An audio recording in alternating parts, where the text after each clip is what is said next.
Good afternoon. Thank you. Thank you. What a wonderful time we've had this morning.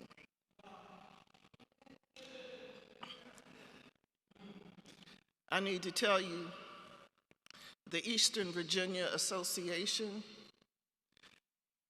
cured me of my church hurt and gave me my joy back.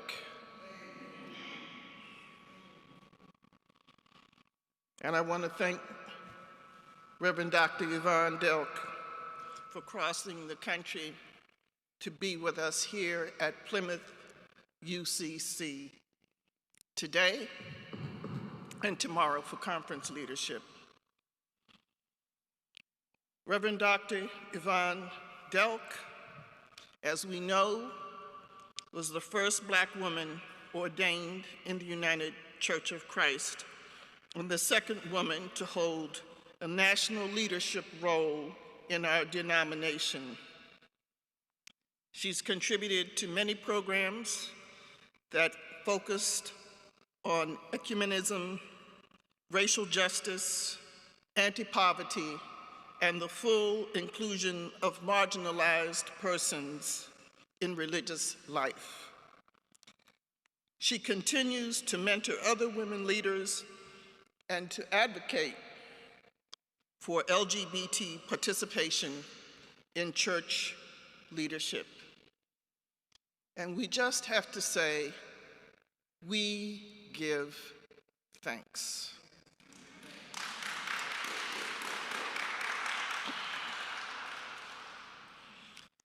Many of us today have experienced Mother Delk's preaching in the Afro-Christian tradition, and I myself had the privilege of studying a bit with her during COVID on a loose clergy renewal grant devoted to exploring those things in the Afro-Christian tradition, those elements of Afro-Christian healing traditions that could strengthen pastors in their ministry. When we bring knowledge and experience from the margins to the center, we all experience new opportunities for growth. And there are things that those of us who serve in ministry need to learn from the Afro-Christian church.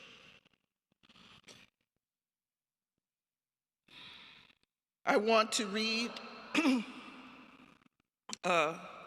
one quote from a beautiful essay by Reverend K. Ray Hill from the Afro-Christian Convention book Mother Delk edited, which you can get from the United Church of Christ, or you can get it on Amazon. You can get it from your Kindle right now. If you need it right now, just get it on your Kindle, on your phone, and you'll have it. And here we are with these words from an essay entitled, Flowing from an African and Christian Theology, Christ is the Only Head of the Church, by K. Ray Hill from this volume.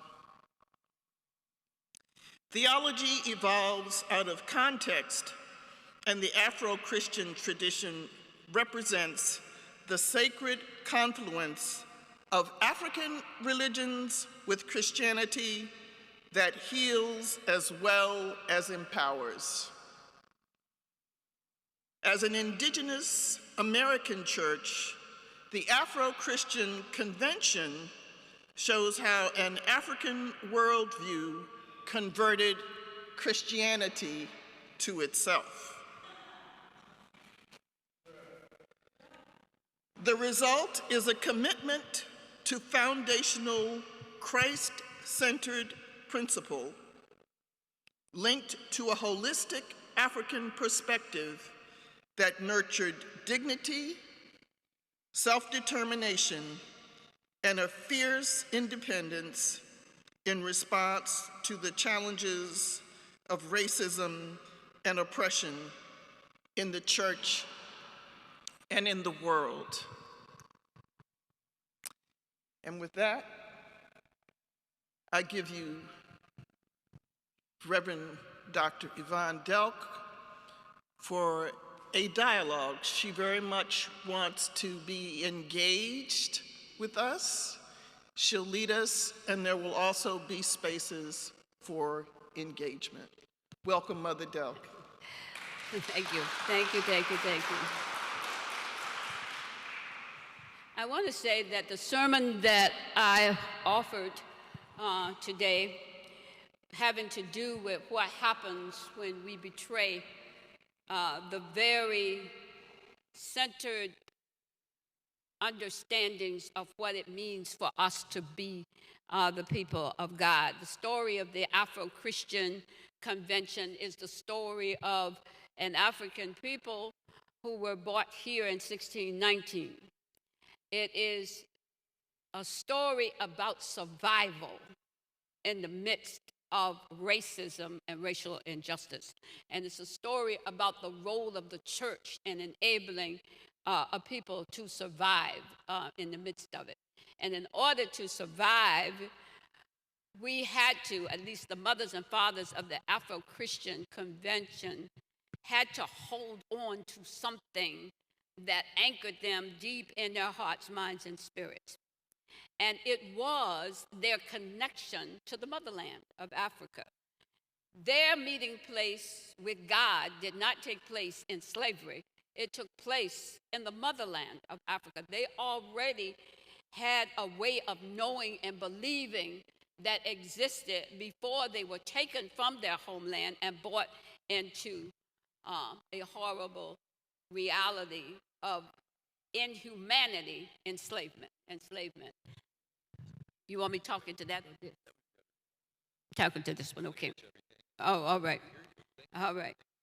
And so the question about this becoming even a fifth stream, the Afro-Christian Convention becoming a fifth stream of the United Church of Christ, having been rooted in the story of a presence that began all the way back into the early 1800s, when the first Afro-Christian church really became a part of the Christian part of our denomination, and how that denomination, that story, which results in immediately after the Emancipation Proclamation, all of the African Americans who had been in one geographic area, which was in North Carolina and Virginia, where the Christian church was all over, by the way. You got to know, you got to follow the streams of the four denominations that founded the United Church of Christ.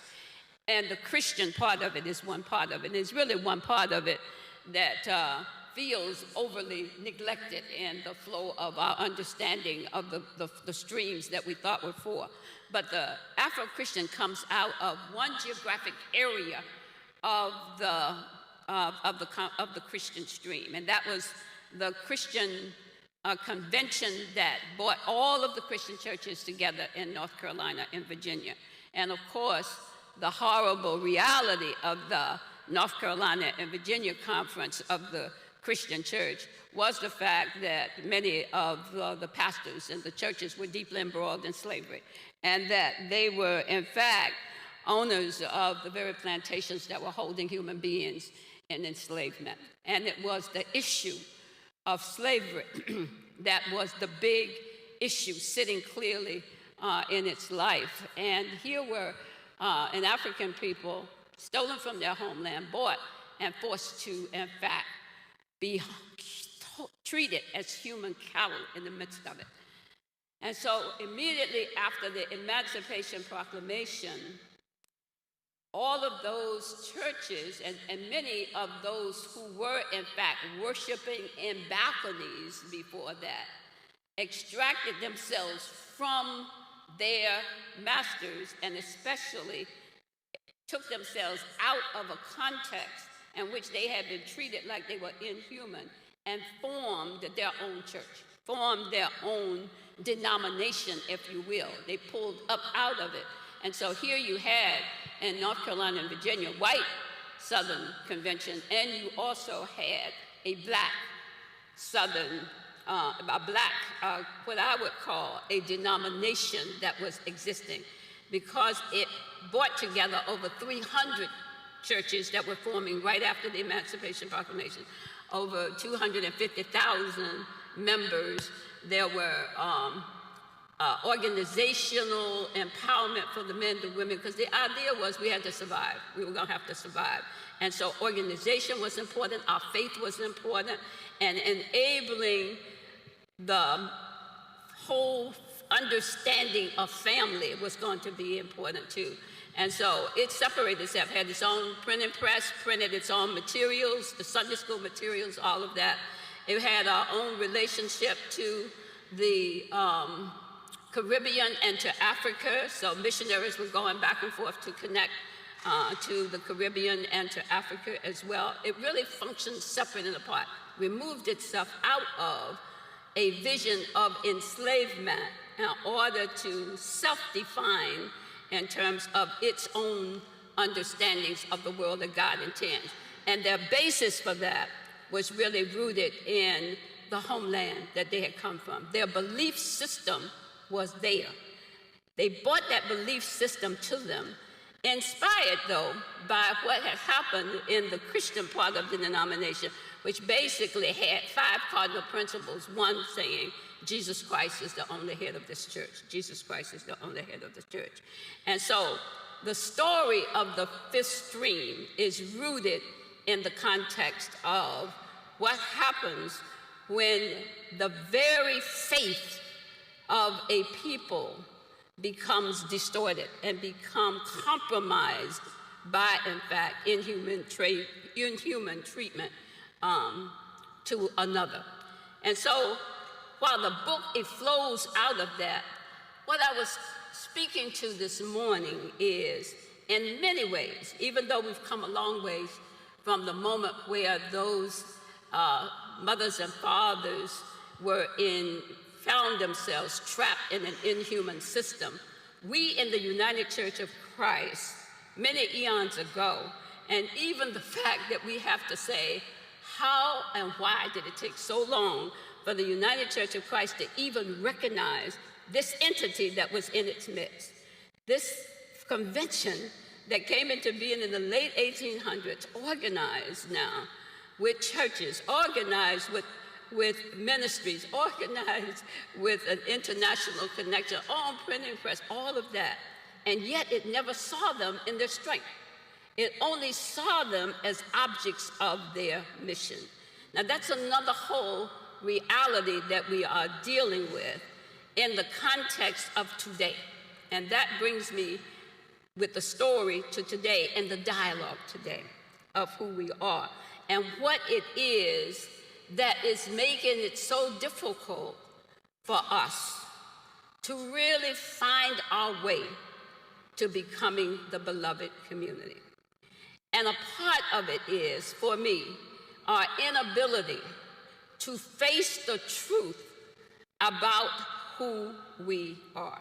And it's the reason why I chose Simon Peter as my person to reflect on in terms of being a disciple and yet caught in a system where he ended up betraying the very ideals that he stood for. And I don't know if you are reading right now the signs of the time in which we are now living as a nation, where we are as a nation. The story has themes that can speak to who we are as a nation, but I want to stop for a minute to find out, where do you think we are? I feel we are in a very, very regressive period right now, where the very fundamentals of what it means to be a democracy is at stake for all of us, where the very understanding of this being a nation of we the people is gradually becoming more and more and more an autocracy where a few now are in fact pulling and really redefining the lines of who we are, that is taking us further and further away from the goal. And so just as the story about how an African people removed from their homeland was figuring out how to survive theologically, but also spiritually in the midst of a time in which so much was at risk because of racism and racial injustice. I dare to say that we who are gathered here are also facing a time when, in fact, a part of what's happening is that we are creating a false narrative about what it means for us to be where we are. And because we refuse to face up to the truth of what is broken us and dividing us, it means that the kind of world that we hope for is a world that is still a dream, not a reality. A dream, not a reality. And what it means for us then as the United Church of Christ in terms of who we are to stand and witness for what we believe. Now, I can talk about some of the themes that flowed out of the book, the Afro-Christian Convention, the Fifth Stream, but it is only another example of what happens when we see others as objects of our mission and not subjects of mission, when we don't see the humanity in the other. And so we began to live out something that is real. And in order for us not to face up to it, we begin to erase any memory of it. And then we keep flowing along on the journey. Now, I'm sure that Plymouth and its journey has been on a journey from the beginning to where it is now. And I'm sure that as you look at what you feel you are called to be and to do at this particular moment in our nation, in our world, is in fact a part of your understanding of your call to discipleship. And so what I want to do is to engage in a dialogue with you. I want to know, what do you see? What do you think? What do you feel is happening at this particular moment in the life of our nation, in the life of our world, and what that means for the church? What that means for us, those of us who in fact still commit ourselves to being a part of another way in which we walk and have our being in the world that we are a part of. So I'd like to talk a little bit more about what you heard in the sermon I was preaching, what you heard and you feel about what is happening now, and what it means for us to be the church at this particular time in our lives. It's the dialogue that I want. It's a dialogue that asks us what really is fundamental to who we are, and what does that mean for us at this particular time when there are those who want to regress and move back to a time of power and privilege, rather than to have a nation that is a nation of we the people, where all of us, or everywhere I turn, we feel the retrenchment. No longer, they are resurrecting laws over and over again that restrict our ability to vote. They're making it more difficult to vote. It is restricting our ability to be able even to be seen as a part of the story by, in fact, restricting what can be even learned or taught about our history. It is a restrictive retrenchment in order to preserve power and privilege.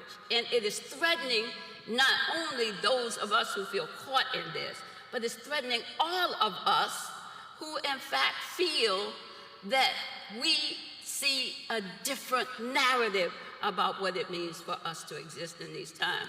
And so it's that I wanted to have some dialogue around. Hi, my name's Catherine. Thank you so much for being here.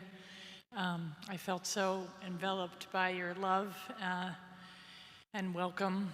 Thank you. As a preacher. I've been thinking a lot about sort of related to being a Seattleite and related to being a Plymouth Church member. You know, that there are a lot of people hurting. You can see all the people living on the street here. And I know Seattle's not unique in that. And Plymouth has historically been a place that I think saw itself, I think fair to say, as somewhat missionary. You know, that you know, we wealthy white people were here to bestow our benevolence upon those suffering in our city. And I feel like, as a privileged white person, that that is still a trap. That I'm thinking about that betrayal of, like, how do I be a privileged person and be a true Christian, and what does that mean when I can't change that around me? Like, we as a country, we as a city need to, understand that these are people. They're not, and so I heard somebody say yesterday, I was in a cab with somebody, she said, well, I was an ER nurse, and she said, well, you can't keep just throwing help at people who don't want help. And it was heartbreaking, because it's like, well, what kind of help are we offering? What kind of love are we giving? So anyway, that's one of the places I really struggle as a Christian. Yeah.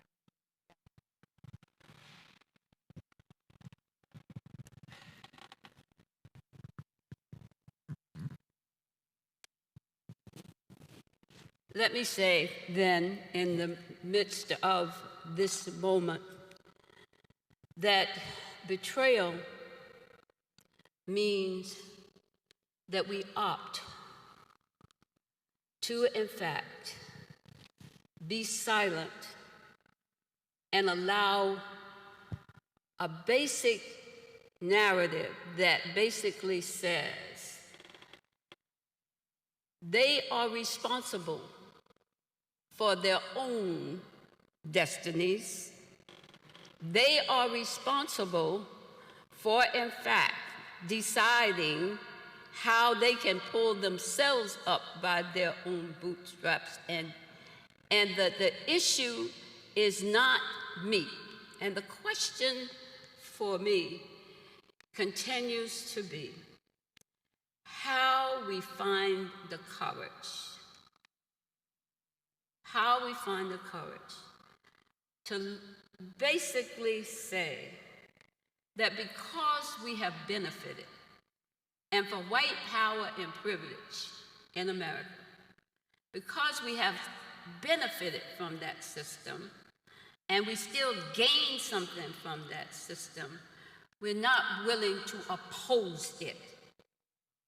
We're not willing to stand up to it. And it is, in fact, a hard reality when right now in these United States of America, and it really bogs my mind that whatever the polls say and whoever the pollists are and whoever they are in fact representing, that we could say that a person who has in every instance indicated that they in fact do not affirm pluralism, they do not affirm a nation where all of us can live in justice and equality, but who represents another way of being and has demonstrated that narrative over and over again, inciting even a whole movement of people to even challenge the duly process that we have created by which we even elect our presidents and elect those who will govern us, to even decide that they will challenge that and make it, in fact, something that is no longer we the people, but that it is, in fact, a narrative where they are willing to, in fact, hold on to put in power a person that flows consistently and not respective. The fact that you got over 50% of people who are willing to support that, can see it in their bodies. Just a thought in my head that given all that we are, all that we're trying to stand for as a nation of all of us coming together, being together, that we still have so many people who are threatened by that narrative, who are threatened by what it means to live in harmony. One of the principles of the fifth stream is the whole understanding of Ubuntu, which means I am because you are. I am because you are. And because you are, I can be also. My humanity is related to humanity, your humanity. And one of the taproots that the Afro-Christian Convention was rooted in came out of a sense of family and kinship and community and a way of living in relationship to one another, in relationship to one another. It is so hard to envision that in the moment in which we now live, right at this moment, that there are so many who still are trapped in what I would call their own private worlds and destinies, and living only for themselves, and are drawing the circle even more narrow in relationship to it. And the question is, with that, the betrayal gets deeper, and the violence gets deeper, and the disconnect gets deeper, and nobody escapes. We get wounded in the midst of it, because what happens is when you disconnect from that narrative and you feel you're trapped into your own private destiny, you do whatever you need to do to survive. And violence rises, injustice rises. We find ourselves all wounded in the midst of the narrative and trying to figure out how to, in fact, become something different when we still are so separated from one another. When we are still so separated from one another. For the most part, we live not in relationship to each other, but we really live, for the most part, separate from one another. And so it is a part of this moment for me, trying to struggle with the question of how do we, at this moment, with who we are. And who we are right now is the United Church of Christ. Who we are right now are all the churches that are connected to our base. Who we are right now is struggling to decide how we become that community. And I must say, I'm worried a little bit, because even the general synods that used to bring us together as one, so that you could feel the energy and passion of what it means to be one, we have decided to lengthen that out, so it's going to become even more separation from the moments that we really find ourselves being able to come together as a people. But here we are, and here Plymouth, here you are in the midst of this moment, and how this place can become then for us. We bloom where we are planted.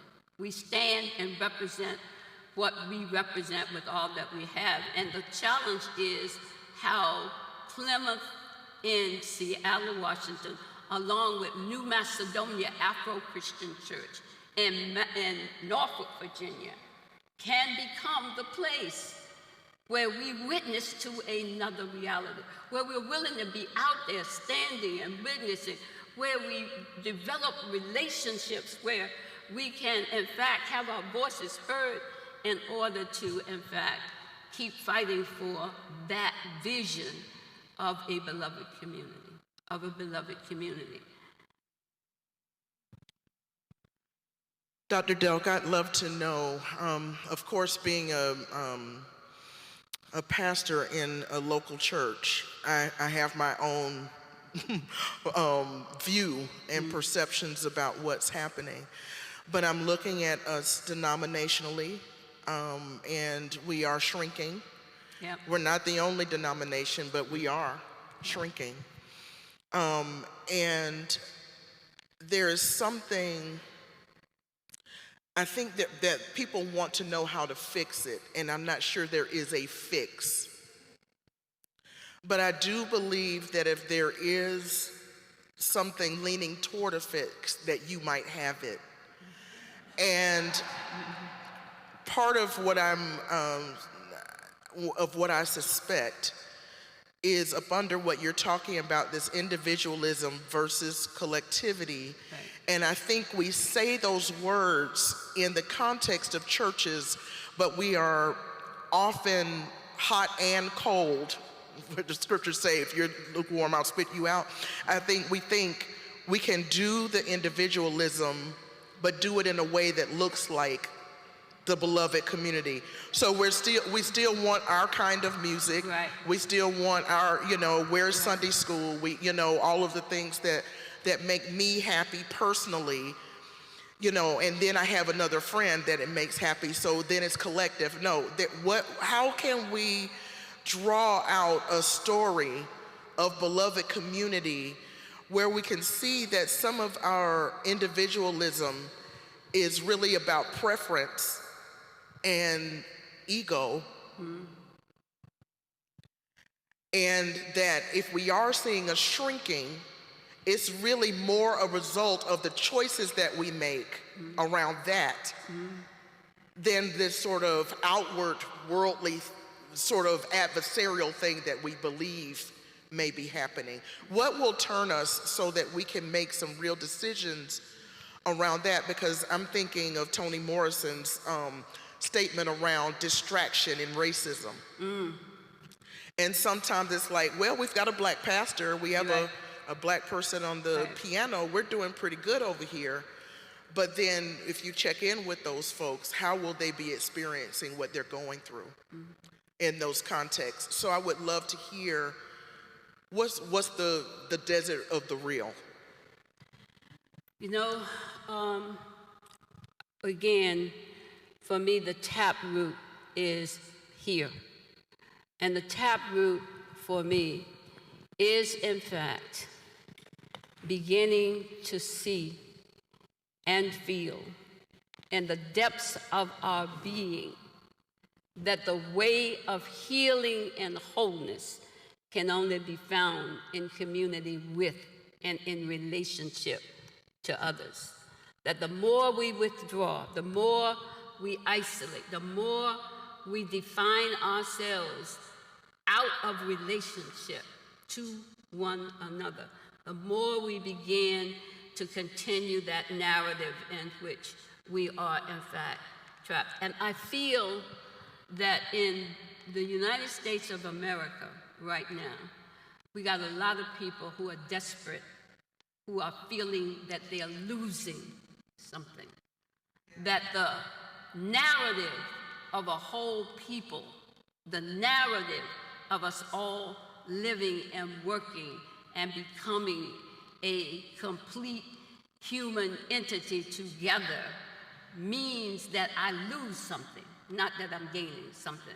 I have to give up something in order to be able to be a part of. And so trying to create an identity that is rooted in community rather than the identity that is rooted in preserving myself, preserving. And the fact that we have still remained so isolated from each other, the fact that we only come together in ways that allow us just to be together for a few moments and then we go back into our separate places and our separate spaces, means that we find ourselves window dressing. So we bring in what we need to say that we are really on the road together, whether that's calling African Americans to be pastors of our churches or whether that means that we are willing to simply live with. We've decided what we can live with. Whether we simply live with the basic understanding that when it's all said and done, that it really is a land in which we got to protect ourselves from one another. And because we haven't faced up to the fact of what has disrupted that, and that for me is the denial that we're living in. That for me is the false world that we have created. The fact that this nation itself was built on the backs of taking land that belonged to a native people. And the story of it, the foundation of it, is rooted in that, and the enslavement of another people. And the fact that we refuse to come to grips with that is then to say that then we are willing to build upon a basic foundation that can never hold the kind of unity. And it's only in acknowledging that. It's only in understanding that and making that right. But right now, we blame those who are, in fact, been victimized by it. We blame it. And so, trying to figure out how we find our way to true community means then that we've got to acknowledge it. I am shocked that we are not hearing an outrage on what is happening now. Our silence means our complicity. And again, it's because at the core of our being, we have really settled in to simply exist in our own way for me and mine, not for the whole. And enabling us now to find that space in us, to come to a moment where we have to be willing to stand and fight for the beloved community that we say that we believe in. And that does mean saying no. That means outstanding in those places where we are, in fact, witnessing. And I think in these moments, it means that we are not going to be able to, in fact, make that happen in worship alone. We have to come to that understanding. Worship, we come to really, in fact, connect to ourselves, to get ourselves ready, to empower us, to connect ourselves. But it is the willingness, once we leave here, to really be able to begin to stand as a movement that represents the other way. And that means that we got to be out there, not just in here, out there. It means connecting to those organizations and groups that are fighting for justice and wholeness and peace. It means opening up our spaces and everything that we've got. It means that the minute they start taking away our rights, and they are stripping our rights one by one by one by one, we connect with those who are, in fact. We open up our spaces so that in this place, we are joining with the groups that are in movement. We are joining with those who are struggling and I think working for a different way. And we open up all that we have and all that is, in fact, available to us. But it requires a new commitment, especially on the part of those who have, in fact, been seduced into believing that white power and privilege is basically the way to exist, and that to step into another way of seeing and doing is what is required. And it requires us to risk going out and standing for that. It requires us being in the school boards. It requires us being in all of those places where we are struggling for a new kind of reality. And at this point in time, it is critical what is happening here. So I believe that for all of us, we got a choice. We have a choice. We have a choice. I've decided, for me, where I will plant myself at this moment. In terms of talking about the three roles that I can play as an elder, as a mother, and as a minister, is in those places where persons are really struggling for life, are in those places where we can work for the kind of world. My lifeline now has to be connected to the places that can give life in the midst of. But each of us has to choose where we're going to invest ourselves in terms of trying to work for that and to be a part of that. And it's a part of the choices that we make. It's my hope that at this moment in the United Church of Christ, about a week from now, or at least on Friday, it'll be very interesting that the United Church of Christ will be installing for the first time a woman, and a woman who is of African descent, to lead this nation, to lead this church. And it's going to be interesting to see how in a time of retrenchment, because as we've already seen, our way of functioning is retrenching. We have been closing down, and the more we close down, the more the spirit begins to be disembodied from who we are and what enables us to be who we are, and how we can take a whole look at all that we got and all that we are and begin to infuse a different kind of spirit in it that allows us now to use whatever we've got left, because we've lost a lot, but we still got folk here. However we see our role and call, it is amazing to me that in 1957, when the United Church of Christ came into existence, it was, in fact, a unity model. It was attempting to bring not sameness, but differences together to enable to be able to witness to a new word in the world that we are part of. And now, at this moment, no matter what we got to say about how long it took them to recognize that stream that is now flowing into our midst as something that we need to inform the mission and ministry and witness of the United Church of Christ, rather than something that is necessary as objects of our mission. The way we, in fact, reverse our even ways of thinking. And it's a moment for us, but it's really going to require, I think, at this moment, some serious truth-facing and truth-telling. Bishop Tutu basically said at the time that we were struggling with apartheid, that the only way for a new South Africa was the ability of white South Africans to face the reality that apartheid was bankrupt and could not deliver the kind of community that we are part of. And it's at that level of trying to figure out how we do it.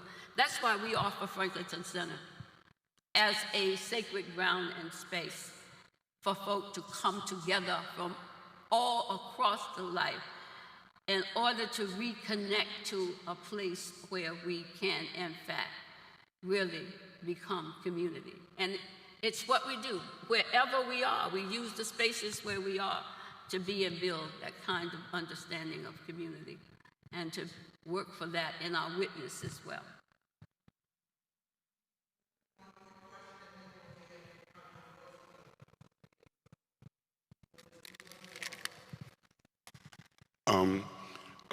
You asked us what we were thinking, and I have a nonprofit. We travel a lot. We drill water in high conflict zones, and we look for human trafficking.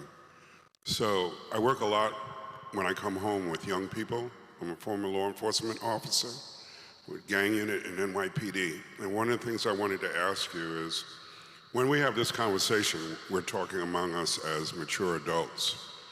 But when we talk to the youth, it's a whole different story.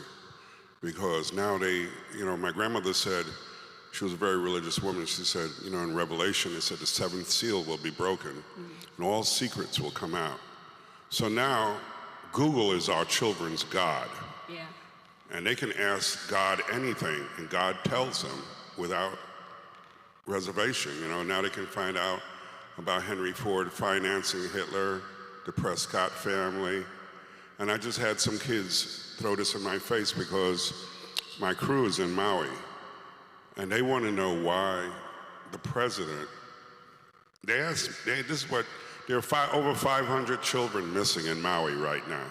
Their bodies can't be found. They're just missing. And lightning normally comes down. In Maui, lightning is going across the sky, which these children now know is HARP technology.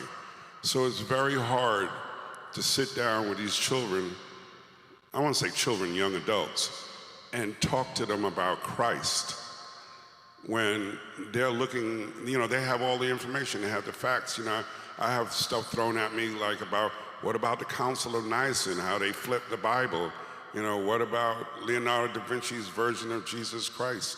And then they throw all of this, and then you're sitting there like, okay, what do I say to them? Because they're talking the truth, but I have no answers. And, we have Dr. Mims here in the Northwest. She's our elder mother, and she has been guiding our whole community. And we're blessed to have you here today. But I'm telling you, I'm lost. I don't even know what to say to them anymore. I thought I did. But, now I just play Curtis Mayfield songs to them.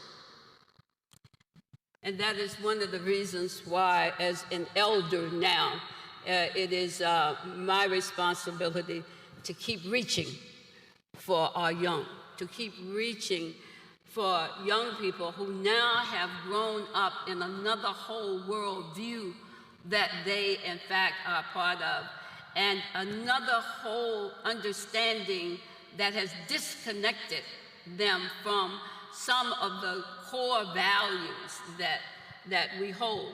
It's a time to reach, to try to bring back.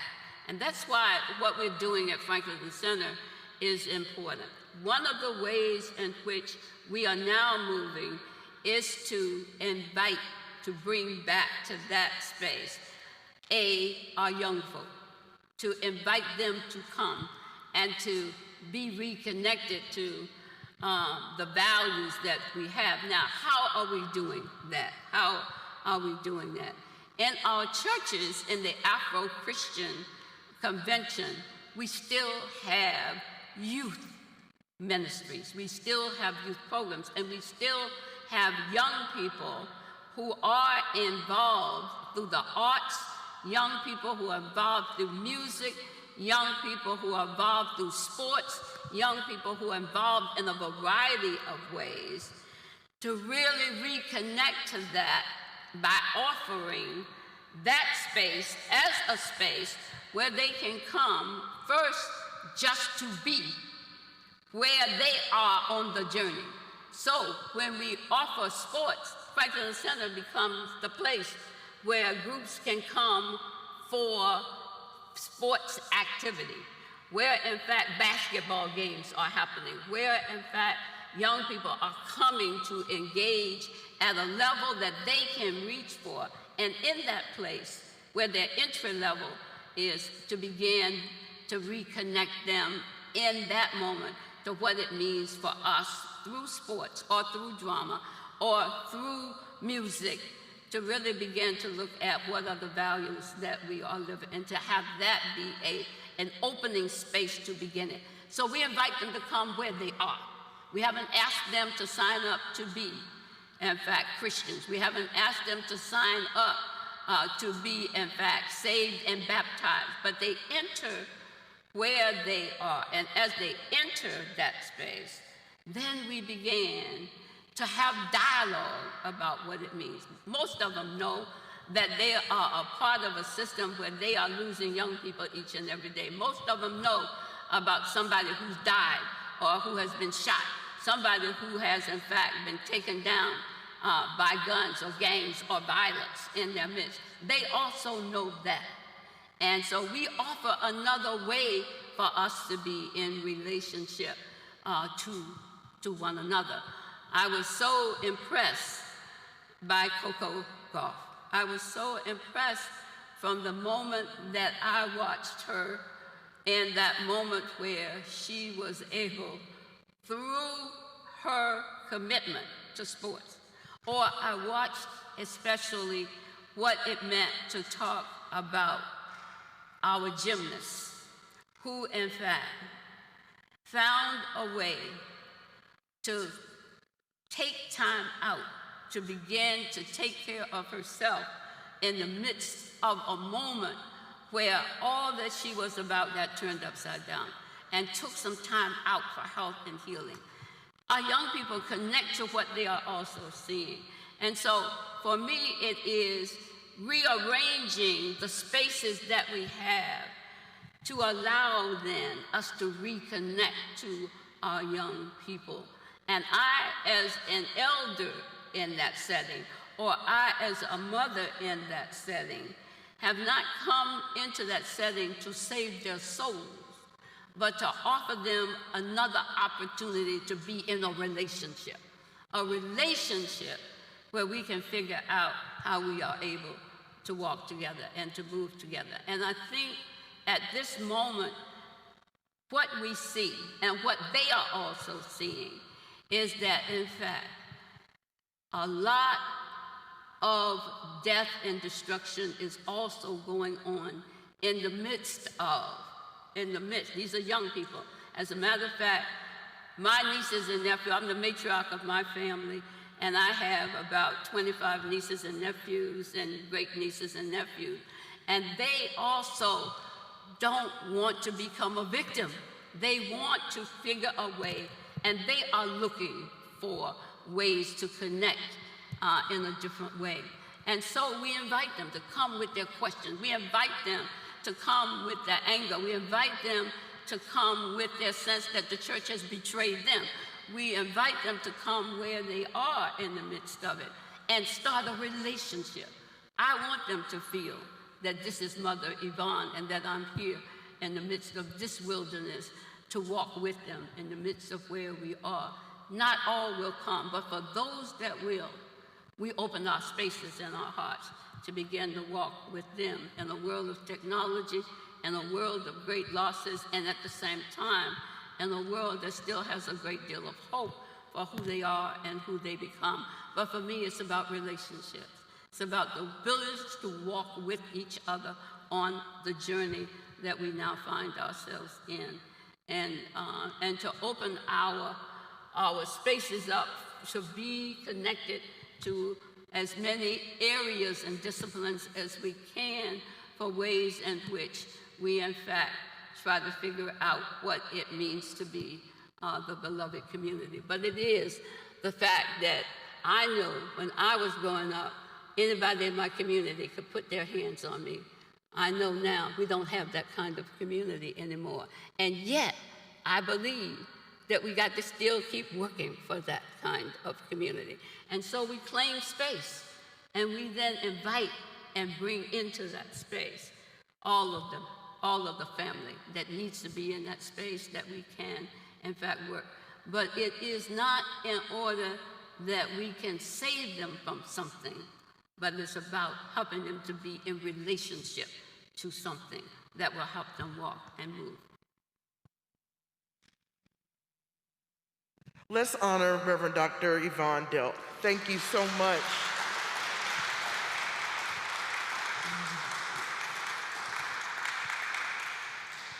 I am grateful to this community for allowing this time with you. Thank you for your wisdom and for your joy. You know, I know you've seen enough to be somewhere else, but the fact that you are hopeful and you know that God is still speaking allows for me to leave this day with a little bit more hope. And in terms of the young people, thank God they're curious. There's some people who don't go to Google, amen? They already know the answer. So we are grateful for the ones who are at least trying to be curious and to have a sense of wonder. Thank you again. We're going to end today, and those of you who are aware of what's happening tomorrow, we will see you then. And Thank you and have a wonderful afternoon.